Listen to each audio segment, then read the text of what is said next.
Hello friends, சின்ன மருமகள் serial இனி வரப்போகிற எபிசோட்ஸ்க்கான ரிவ்யூ தான் பார்க்க போகிறோம். அடுத்தடுத்த சுவாரஸ்யங்களை தெரிஞ்சுக்கிறதுக்கு இந்த வீடியோவை ஸ்கிப் பண்ணாமல் கடைசி வரைக்கும் பாருங்கள். நம்ம தமிழ்ச்செல்வி இருந்துட்டு காலேஜுக்கு போய்கிட்டு இருக்காங்க. அந்த நேரம் பார்த்து நம்ம சேது வராரு.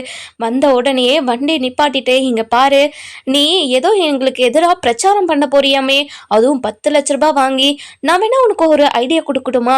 நீ பிரச்சாரம் பண்ணுறதுக்கு பதிலாக எனக்கு எதிராக போட்டியிடலாம்ல, நீயா நானான்னு நம்ம பார்த்துருவோம் அப்படின்னு சொல்லிட்டு ஒரு ஐடியாவை தமிழ்ச்செல்விக்கு கொடுக்குறாங்க. அதுக்கப்புறம் என்ன, நம்ம தமிழ்ச்செல்வியை ஏற்றி விடுற மாதிரி நிறைய வார்த்தை நம்ம சேது வாயை விட்டுறாரு. அதுக்கப்புறம் என்ன, நம்ம தமிழ்ச்செல்விக்கு பயங்கர கோவமாக வீட்டுக்கு போய் உக்காந்துக்கிட்டு இருக்காங்க. அந்த நேரம் பார்த்து நம்ம அதாவது தமிழோட அப்பா, அதாவது செல்லப்பாண்டி, என்னம்மா தமிழ், வந்த உடனே ரொம்ப கோவமாக இருக்குது, என்னாச்சுமா, காலேஜுக்கு போகலையா அப்படின்னு சொல்லி கேட்கவும், இங்கே பாருங்கப்பா, இன்றைக்கி நான் காலேஜுக்கு போகல, இங்கே பாருங்கப்பா, நம்ம ஒரு இடத்துக்கு போவோம் வாங்கப்பா அப்படின்னு சொல்லிட்டு கூட்டிகிட்டு போய் எலெக்ஷனுக்கு, அதாவது நான் அதாவது அவங்க எலெக்ஷன் நிற்கிறதுக்கு போய் அப்ளை பண்ணிட்டு வராங்க. வந்த உடனே ரொம்பவே சந்தோஷமாக பிரச்சாரத்தெல்லாம் ஸ்டார்ட் பண்ணுறாங்க. இந்த பக்கம் நம்ம சேது பிரச்சாரத்தை ஸ்டார்ட் பண்ணிட்டு வராரு, இந்த பக்கம் நம்ம தமிழ்ச்செல்வி. 2 பேரும் போட்டி போட்டு நான் தான் ஜெயிப்பேன், நீ தான் ஜெயிப்பேன்னு சொல்லிட்டு போட்டி போட்டுக்கிட்டு இருக்காங்க. இன்னொரு பக்கம் பார்த்தீங்கன்னா ஒரு தலைவர் வராரு. வந்த உடனே சேது கிட்ட போயிட்டு பேசுகிறாங்க. சேது வந்து அதாவது தோரணையிலேயே ஒரு மாதிரி திமிராகவும் அகங்காரமாகவும் பேசுறதுனால அந்த தலைவருக்கு ரொம்பவே கோவம் வந்துடுது நம்ம சேது மேலே. அதுக்கப்புறம் தமிழ்ச்செல்வி கிட்ட போய் பேசவும், தமிழ்ச்செல்வி எல்லாத்துலேயுமே அடக்கமாகவும் தன்மையாகவும் பேசிக்கிட்டு இருக்காங்க. இந்த விஷயத்தில் தமிழ்ச்செல்வி தான் கண்டிப்பாக கரெக்டாக வருவா, கண்டிப்பாக தமிழ்ச்செல்வி இந்த எலெக்ஷனில் ஜெயிக்கணும் அப்படின்னு தமிழ்ச்செல்விக்கே சப்போர்ட் பண்ணுறாங்க. அதுக்கப்புறம் என்ன, நம்ம ராஜாங்கத்துக்கு தமிழ்ச்செல்வி நம்மளை எதிர்த்து போட்டிடுறா அப்படின்ற விஷயம் தெரியாமல் இருப்பார். அதுக்கப்புறம் என்ன, பிரச்சாரத்துக்கு வந்தபோது தான் தெரியும் தமிழ்ச்செல்வியும் எதிர்த்து போட்டிடுறாங்கன்னு. இதை தெரிஞ்சுக்கிட்ட உடனே நம்ம ராஜாங்கத்துக்கு பயங்கர கோவம். என்ன பேசுறதுன்னு தெரியாமல், சேதோ என்ன சேதோ இதெல்லாம் பார்த்தா எனக்கு ரொம்ப கோவம் வருது சேதோ, நம்ம குடும்பத்துக்கு எதிராக எவ்வளோ பெரிய விஷயத்த பண்ணியிருக்காவ, அவளை நம்ம சும்மாவே விடக்கூடாது அப்படின்னு கோவப்பட்டு பேசவும், இதுக்கிட்ட நம்ம சேது இருந்துட்டு, இங்கே பாருங்கப்பா, அவ நமக்கு எதிராக பிரச்சாரம் பண்ண போனாப்பா, நான் தான் நீ எனக்கு எதிராக நீ போட்டி போட்டு நில்லு, நீ ஜெயிக்கிறியா நான் ஜெயிக்கிறியான்னு பார்க்கலான்னு சொல்லிட்டு அவகிட்ட நான் தான்ப்பா சவால் விட்டேன், அதுக்காக தான் அவ அதாவது நாமினேஷன் தாக்கல் பண்ணிட்டு வந்திருக்கா அப்படின்னு சொல்கிறாங்க. இதை கேட்ட உடனே சேது, இங்கே பாரு சேது, எதுக்காக சேது இப்படியெல்லாம் பண்ணிக்கிட்டு இருக்க, இது தேவையில்லாத வேலைன்னு எனக்கு தோணுது அப்படின்னு சொல்கிறாங்க. அதுக்கப்புறம் என்ன, எலெக்ஷனில் நின்றவங்க எல்லாரையுமே உட்கார வச்சு ஒரு இதெல்லாம், அதாவது இப்படி பிரச்சாரம் பண்ணணும் அப்படி இப்படின்னு சொல்லிட்டு ஒரு மீட்டிங் வைப்பாங்க. அந்த மீட்டிங்க்கு எல்லாரும் போயிருக்காங்க. அந்த நேரம் பார்த்து நம்ம அமைச்சர், அதாவது இவங்களுக்கு எல்லாருக்கும் சப்போர்ட்டிவாக இருக்கிறது வந்து ஒரு அதாவது அரசியல் தலைவர் இருக்கார். அந்த தலைவர் எல்லாருக்கும் பொதுவாக வச்சு மீட்டிங் பண்ணிக்கிட்டு இருக்காங்க. அந்த தலைவர் இருந்துட்டு, இங்கே பாரு ராஜாங்கம், இத்தனை வருஷமா நீ தான் இந்த அமைச்சர் பதவியில் இருந்த, இனிமே உன்னோட மருமக தமிழ்ச்செல்வி இந்த அமைச்சர் பதவியில் இருக்கணும்னு நான் ஆசைப்பட்றேன். உன்னோட பையன் அமைச்சர் பதவிக்கு இந்த எலெக்ஷனுக்கோ இல்லை அரசியலுக்கோ சரிப்பட்டு வரமாட்டான்னு எனக்கு நேத்தே புரிஞ்சிருச்சு. அதனால் உங்கள் பையனை இந்த எலெக்ஷன்லேருந்து வாபஸ் வாங்க சொல்லுங்க அப்படின்னு சொல்லவும், எது கேட்ட ராஜாங்கத்துக்கு பயங்கர கோவம் வந்தது. இங்கே பாருங்க ஐயா, உங்கள் மேலே நான் ரொம்ப மரியாதை வச்சுருக்கேன், என்னோட அடுத்த அரசியல் வாரிசே என்னோட சேது தான், அவனை தான் நான் நிற்க வைக்கலான்னு இருந்தேன். இப்போது எங்கள் குடும்பத்துக்கு எதிராக இந்த தமிழ்ச்செல்வி போட்டியிட்டானா அவள் தான் ஜெயிக்குவாங்கன்னு சொல்லிட்டு நீங்கள் சொல்கிறீங்களா? இந்த மக்களுக்கும் இந்த ஊருக்கும் எவ்வளோ நல்லது பண்ணியிருக்கேன் நான். அப்படி இருக்கும்போது எப்படி இந்த மக்கள் என்னை தோக்க அடிச்சிருவாங்கன்னு நானும் பார்க்குறேன். இங்கே பாருங்க சேதோ, உங்களை விட உங்கள் மருமக மேலே தான் இந்த ஊரில் இருக்கிற எல்லாருமே ரொம்ப மரியாதை வச்சுருக்காங்க. கண்டிப்பாக உங்கள் மருமகளுக்கு தான் ஓட்டு போடுவாங்க. அதனால் நீ இந்த இந்த எலெக்ஷன்லேருந்து தள்ளி நிற்கிறது தான் நல்லதுன்னு எனக்கு தோணுது. அதுக்கப்புறம் தோற்று அசிங்கப்பட்டு தான் நிற்க போகிறீங்க அப்படின்னு சொல்கிறாங்க. இதை கேட்ட உடனே ராஜாங்கத்துக்கு அசிங்க தாங்க முடியாமல் அந்த மீட்டிங்லேருந்து எழுந்து போயிடுறாங்க. அதுக்கப்புறம் சேது வந்துட்டு, இங்கே பாருங்க ஐயா, என் அப்பா உங்கள் மேலே எவ்வளோ மரியாதை வச்சுருந்தாரு, ஆனால் என் அப்பா மனசு கஷ்டப்படுற மாதிரி எதுக்காக ஐயா இப்படியெல்லாம் பேசுனீங்க, இப்படி பேசுறது உங்களுக்கு தப்பாக தோணலையா அப்படின்னு சொல்லி கேட்கவும், இதை கேட்ட உடனே அந்த அரசியல் தலைவர் சொல்கிறாங்க, இங்கே பாரு சேதோ, நான் சொன்னது எல்லாமே உண்மை. நீ போய் வீட்டில் கொஞ்ச நேரம் உட்காந்து கூட யோசிச்சு பாரு, நான் சொன்னது தான் உண்மைன்னு உனக்கு புரியும் அப்படின்னு சொல்லிடுறாங்க. அதுக்கப்புறம் என்ன, நம்ம சேது பயங்கர கோவத்தில் அங்கேருந்து எழுந்து வீட்டுக்கு போயிடுறாங்க. வீட்டுக்கு போன உடனே ராஜாங்கம் பயங்கர கோவத்தில் உட்காந்துக்கிட்டு இருக்கவும், நம்ம சேது போயிட்டு, இங்கே பாருங்கப்பா, அவள் ஜெயிக்கலாம் மாட்டாப்பா, கண்டிப்பாக நம்ம தான் ஜெயிப்போம்.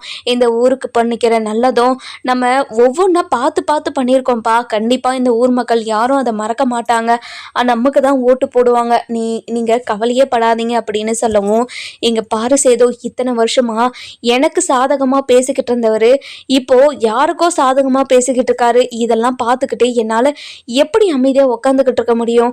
என்னால் முடியல சேதோ அப்படின்னு சொல்லவும், இங்கே பாருங்கப்பா, நம்ம ஜெயிச்சுட்டு அவங்க கிட்ட பேசிக்கலாம்ப்பா, இப்போதைக்கு அவங்க கிட்ட நம்ம எதுவும் பேச தேவையில்ல, விடுங்கப்பா, குலைக்கிற நாய் குழைச்சிக்கிட்டே தான் இருக்கும், அதுக்குன்னு நம்ம அவங்களையவே யோசிச்சு பார்த்துக்கிட்டு இருக்கக்கூடாதுல்ல.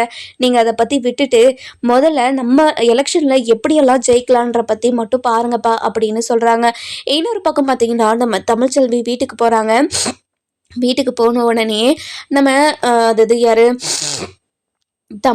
வசந்தி இருந்துட்டு தமிழ்ச்செல்வி கிட்ட, இங்கே பாரு தமிழ்ச்செல்வி, மாப்பிள்ளைக்கு எதிராக நீ எதுக்காக நீ போட்டியிட்டு நிற்கணும்?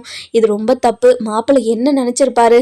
இங்கே பாருமா, உன் அருமை மாப்பிள்ளை என்ன நினச்சாலும் எனக்கு கவலையே கிடையாது. இந்த எலெக்ஷனில் அவரை தோக்கடிச்சு மண்ணை கவ வைக்கிறேன்னா இல்லையான்னு பாரு. எவ்வளோ அகங்காரம், எவ்வளோ திமிரு, எந்த ஒரு தப்புமே பண்ணாத என்ன எவ்வளோ அசிங்கப்படுத்தி அவமானப்படுத்தி கேட்கக்கூடாத கேள்வியெல்லாம் கேட்டு என் மனசை உடைச்சி என்ன வேணாலும் பண்ணாரு. அவரை நான் சும்மாவே விடமாட்டேமா அப்படின்னு சொல்லவும், இதை கேட்ட உடனே, இங்கே பாருடி, ஏதோ அப்பாவை ஜெயிலில் இருக்காருன்றதுக்காக கோவத்தில் அப்படியெல்லாம் பேசியிருப்பாருடி, அதுக்காக நீ எதுக்காகடி இப்படியெல்லாம் பண்ணுற?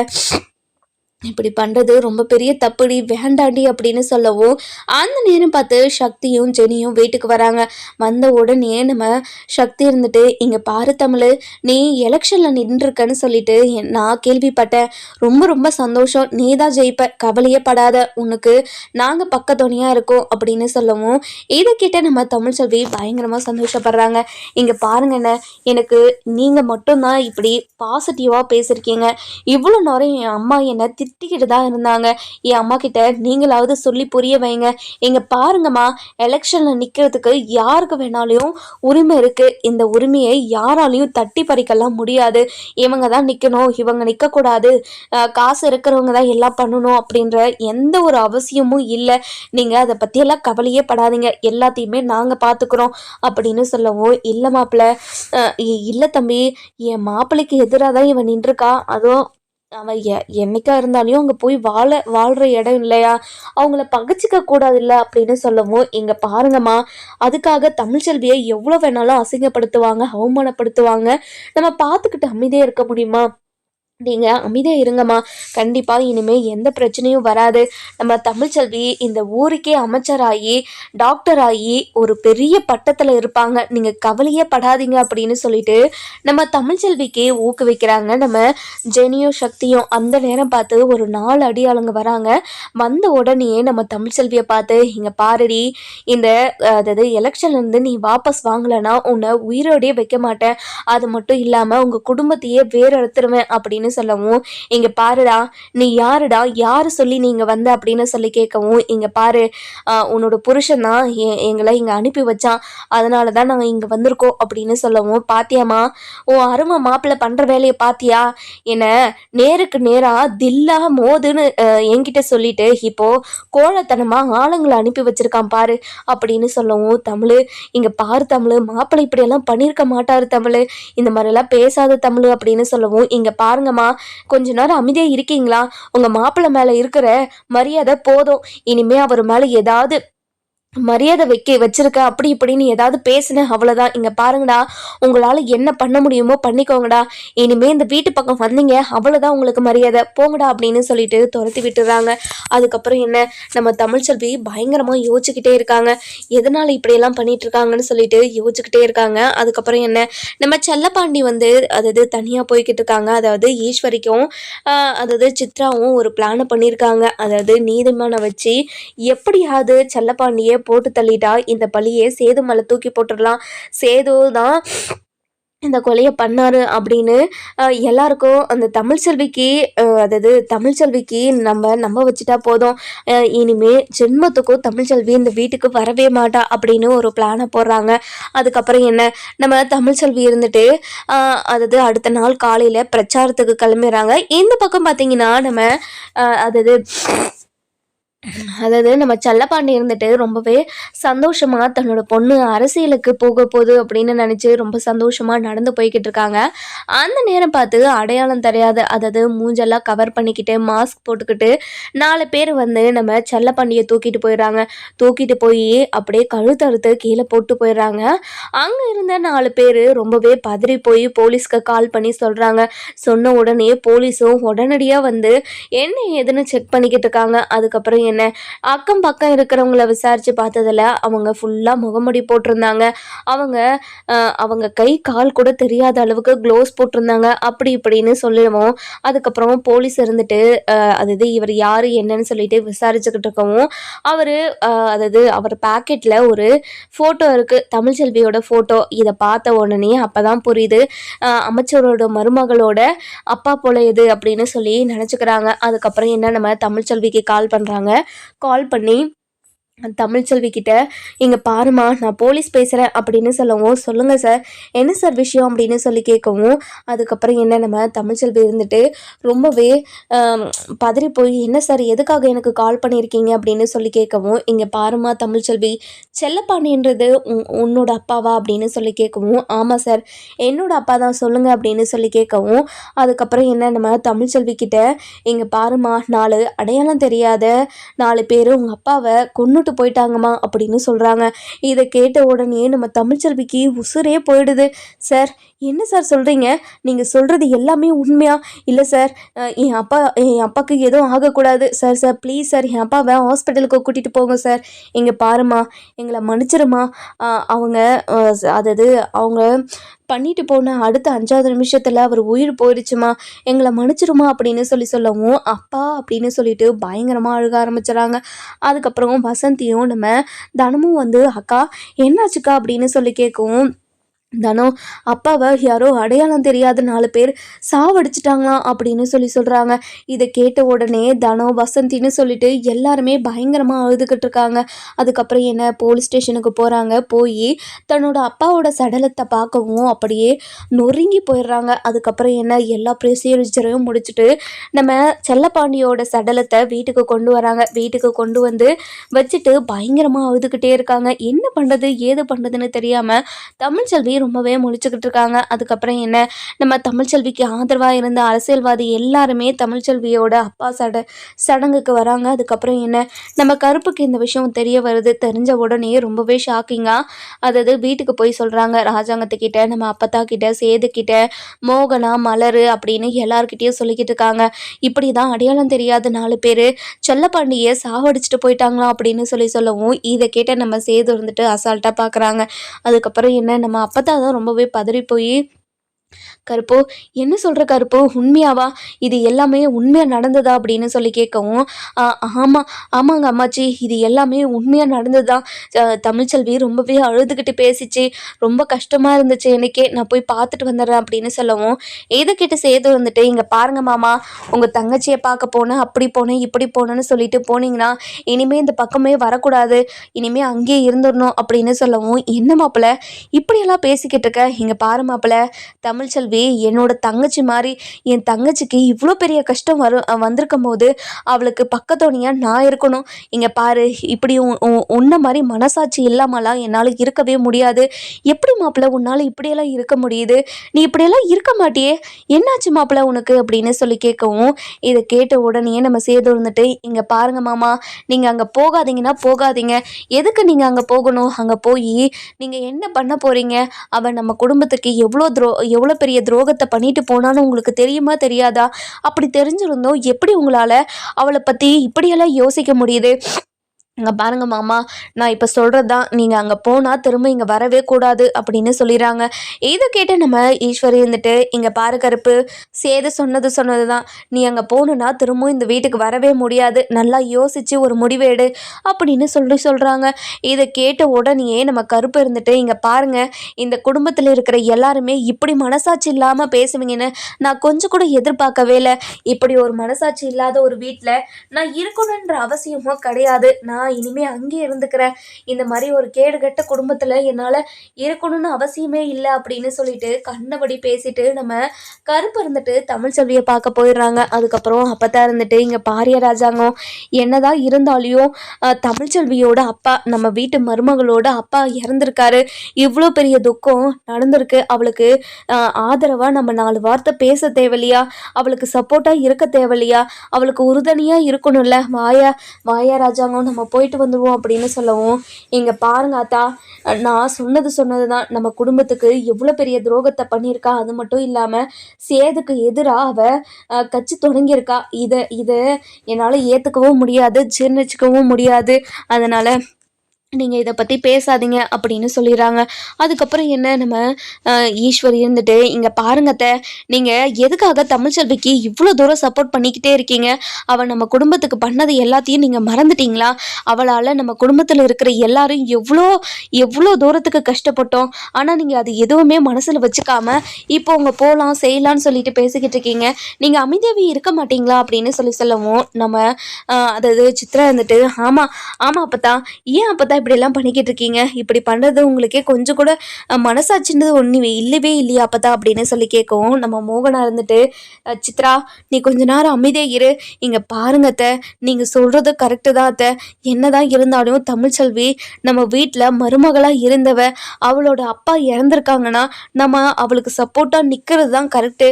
இங்கே பாருங்க, அத்தை சொல்கிறது தான் கரெக்டு. நம்ம போய் தமிழ்ச்செல்விக்கு ஆதரவாக 4 வார்த்தை பேசலாம் வாங்க அப்படின்னு சொல்லி கூப்பிடுவோம்.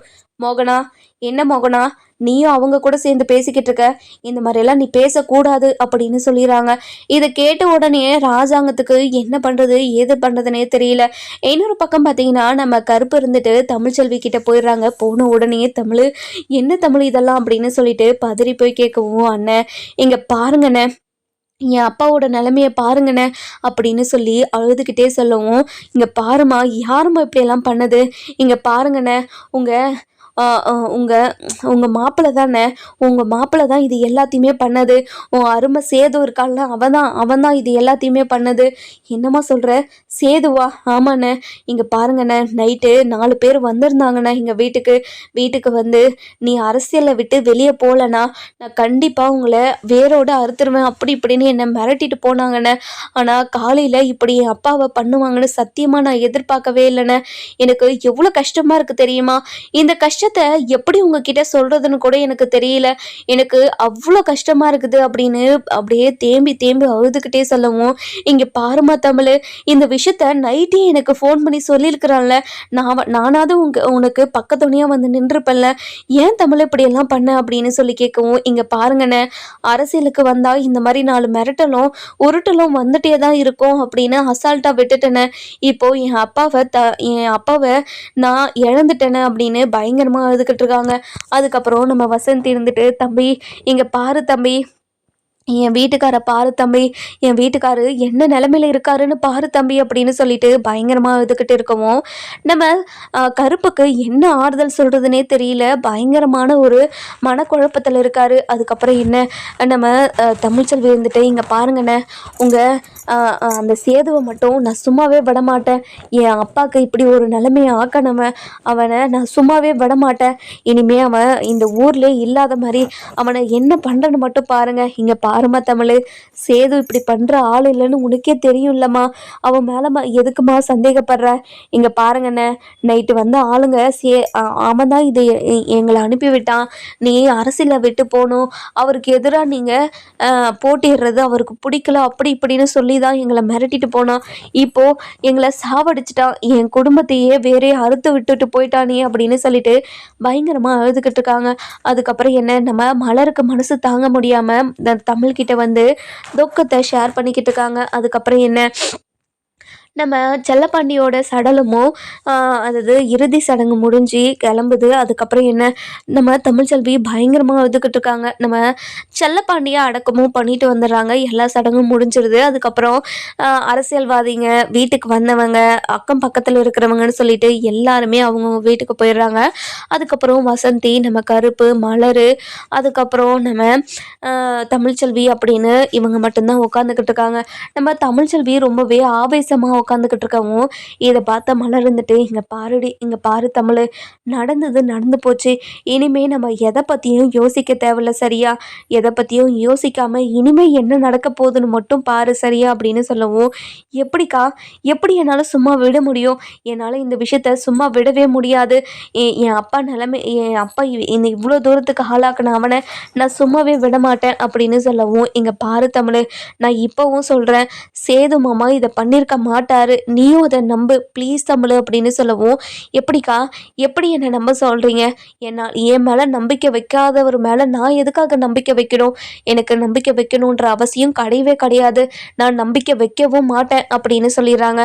அதுக்கப்புறம் என்ன, யார், நம்ம தமிழ் இருந்துட்டு ரொம்பவே ஆவேசமாக பேசவும், வசந்த் இருந்துட்டு, இங்கே பாருடி, நடந்தது நடந்து போச்சு, உன் அப்பா இப்போ தான் போகணும், அதாவது அவரோட விதி முடிஞ்சதுனால அவர் போய் சேர்ந்துட்டாரு, அதுக்காக நீ இப்படியெல்லாம் பேசிகிட்டு இருப்பியாடி, இப்படியெல்லாம் நீ பேசவே பேசாதே, உன்னை பார்த்தா தானே எனக்கு பயமாக இருக்குது, நீ வாயும் வயிறுமா இருக்க, உனக்கும் சரி குழந்தைங்களுக்கும் சரி எதுவும் ஆகக்கூடாதுன்னு நினைக்கிறேன் அப்படின்னு சொல்கிறாங்க. என்னம்மா சொன்ன, குழந்தைங்களா, எனக்கு ஒன்றும் புரியல அப்படின்னு சொல்லிட்டு கேட்கவும், அதுக்கப்புறம் என்ன, நம்ம வசந்தி உண்மையை சொல்லிடுறாங்க. இங்க பாரு தமிழ், உன்னோட வயிற்றுக்குள்ள ஒத்த குழந்தை மட்டும்தான் இருக்குதுன்னு நினச்சிக்கிட்டு இருக்கல நீ, இல்லை தமிழ், உன் வயிற்றுல ரெட்டை குழந்தை இருக்கு, அந்த ரெட்டை குழந்தையுமே நம்ம தெளிவா, அதாவது நம்ம தெளிவா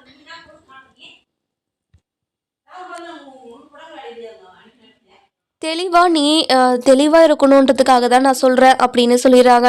இதை கேட்ட உடனே நம்ம தமிழ்ச்செல்வி பயங்கரமாக ஷாக் ஆகிடுறாங்க. இங்கே பாருமா, எதுக்காக இப்படி ஒரு விஷயத்த என்கிட்ட இருந்து மறைச்சி வச்ச சொல்லுமா அப்படின்னு சொல்லி கேட்கவும், இதை கேட்ட உடனே ரொம்பவே கோவமா என்ன பண்ணுறது ஏது பண்ணுறதுன்னு தெரியாமல் அது ரொம்பவே அழுதுகிட்டே உட்காந்துக்கிட்டு இருக்காங்க. அதுக்கப்புறம் என்ன, எல்லாருமே பயங்கர ஷாக். இந்த பக்கம் பார்த்தீங்கன்னா நம்ம சேதுக்கு என்ன பண்ணுறது ஏது பண்ணுறதுன்னு தெரியாமல் அப்படியே திருன்னு முழிச்சுக்கிட்டு இருக்காங்க. அதுக்கப்புறம் நம்ம அது தாமரை இருந்துட்டு சாவித்திரி கிட்ட, இங்கே பாருமா, இங்கே நடக்கிறதெல்லாம் பார்த்தா எனக்கு அப்படியே தலையை சுற்றுற மாதிரி இருக்குமா, என்னதான் நடந்துக்கிட்டு இருக்கீங்க, அரசியலும் வந்து அது இந்த தேர்தல் வந்ததும் வந்துச்சு, இவ்வளோ பெரிய பிரச்சனையை கொண்டு வரும்னு சத்தியமாக நான் எதிர்பார்க்கவே இல்லைம்மா, அப்படியே எனக்கு மண்டியே சுற்றி சுற்றி கிருன்னு இருக்கிற மாதிரி இருக்குமா அப்படின்னு சொல்லவும், இங்கே பாருடி, நீ கொஞ்ச நேரம் அமைதியே இரு, எதுக்காக நீ இப்படி பேசிக்கிட்டு இருக்க, என்னதான் நடக்குதுன்னு பார்ப்போம், என்னதான் நடந்தாலையும் இவ்வளோ பெரிய பிரச்சனை இல்லை, நம்ம பண்ணது ஒரு எறும்பு சைஸோட பிரச்சனை மாதிரி ஆயிடுச்சு, அதனால அண்ணன் எதுவுமே கண்டுக்காம நம்மளை மன்னிச்சு இந்த வீட்டில் வச்சிருக்காரு, அது மட்டும்தான் இப்போ நம்ம மனசுக்கு இருக்கு, நம்ம மனசுக்குள்ள அது மட்டும்தான் சந்தோஷமா இருக்குது சரியா அப்படின்னு சொல்லிடுறாங்க. இந்த சந்தோஷத்துல என்ன பண்றது ஏது பண்றதுன்னு தெரியாம நம்ம தாமரையும் சாமத்திரியும் டான்ஸ் ஆடிக்கிட்டு இருக்காங்க. இந்த பக்கம் பார்த்தீங்கன்னா நம்ம தமிழ்ச்செல்விக்கு இப்படி ஒரு துக்கம் நடந்ததுனால ஈஸ்வரியும் நம்ம சித்ராவும் பயங்கர சந்தோஷம். தமிழ்ச்செல்வி கஷ்டப்பட்டுக்கிட்டு இருந்தா இவங்க ரெண்டு பேருக்கும் அப்படியே குழுன்னு இருக்கும். அடுத்த நாள் காலையில போலீஸ் ஸ்டேஷனுக்கு போறாங்க. போன உடனே நம்ம சேது மேல ஒரு கேஸ் கொடுக்குறாங்க. இங்க பாருங்க சார், என் அப்பாவை அநியாயமாக சாவடிச்சது இவங்க தான் அப்படின்னு நாள் ராத்திரி நடந்ததையும் அடுத்த நாள் காலையில் நடந்ததையும் எல்லாத்தையுமே போலீஸ்கிட்ட ஒரு கம்ப்ளைண்டாக எழுதி கொடுத்துட்றாங்க. எழுதி கொடுத்த உடனே நம்ம போலீஸ் இருந்துட்டு சேது வீட்டுக்கு போகிறாங்க. போய் நம்ம சேது எங்கே இருக்காரு என்ன ஏதுன்னு செக் பண்ணிக்கிட்டே இருக்காங்க. அதுக்கப்புறம் நம்ம ஈஸ்வரி வராங்க. இங்கே பாருங்கள் சார், எதுக்காக நீங்கள் வீட்டுக்கு வந்திருக்கீங்க அப்படின்னு சொல்லி கேட்கவும், இங்கே பாருங்கம்மா, இந்த வீட்டில் சேதுன்னு ஒருத்தர் இருக்காருல்ல, அவரை வர சொல்லுங்கம்மா அப்படின்னு சொல்கிறாங்க. அதுக்கப்புறம் என்ன, ராஜாங்கம் வெளியே வராரு. வெளியே வந்த உடனே போலீஸுங்க எல்லாத்தையும் பார்த்துட்டு, இங்கே பாருங்கள் எதுக்காங்க சார் வந்திருக்கீங்க அப்படின்னு சொல்லி கேட்கவும், இங்கே பாருங்கள் சார், நாங்கள் உங்களெல்லாம் பார்க்க வரல, முதல்ல சேது இருந்தால் வர சொல்லுங்கள் அப்படின்னு சொல்கிறாங்க. அதுக்கப்புறம் என்ன சேதுவும் வராங்க. வந்த உடனே சேது பார்த்த உடனே கான்ஸ்டபிள் போய் அரெஸ்ட் பண்ணுங்க அப்படின்னு சொல்கிறாங்க. இது கேட்ட உடனே ராஜாங்கத்துக்கு பயங்கரமாக ஷாக் ஆகிடுது. எதுக்காக என் பையனை நீங்கள் அரெஸ்ட் பண்ணுறீங்க அப்படின்னு கேட்கவும், இங்கே பாருங்கள் சார், உங்கள் பையன் மேலே உங்கள் மருமக கேஸ் கொடுத்துருக்காங்க. தன்னோட அப்பாவை உங்கள் பையன் தான் கொலை பண்ணதா உங்கள் பையன் மேலே கேஸ் கொடுத்ததுனால உங்கள் பையனை நாங்கள் அரெஸ்ட் பண்ணுறதுக்கு வந்திருக்கோம் அப்படின்னு சொல்லவும், இதை கேட்ட உடனே ராஜாங்கத்துக்கு பயங்கர ஷாக்கு. இங்கே பாருங்கள் சார், என் பையன் அந்த மாதிரி எதுவுமே பண்ணலை சார், இந்த மாதிரி அநேகமெல்லாம் பண்ணாதீங்க, என் பையன் அந்த மாதிரி அரெஸ்ட் பண்ணலை சார் அப்படின்னு ரொம்பவே எவ்வளவோ சொல்லி பார்க்குறாங்க. ஆனால் போலீஸ் எதுவுமே கேட்காம நம்ம சேதுவை கூட்டிகிட்டு போய் லாக்கப்பில் போட்டுடுறாங்க. நம்ம ராஜாங்கம் சேது மேலே எந்த ஒரு தப்பும் இல்லை அப்படின்னு நிரூபிப்பார மாட்டாரான்னு சொல்லிட்டு நம்ம வர எபிசோடில் பார்க்கலாம். இந்த வீடியோ உங்களுக்கு பிடிச்சிருந்தா லைக் பண்ணுங்கள், சப்ஸ்கிரைப் பண்ணுங்கள், மறக்காமல் பெல் ஐகானையும் கிளிக் பண்ணிக்கோங்க.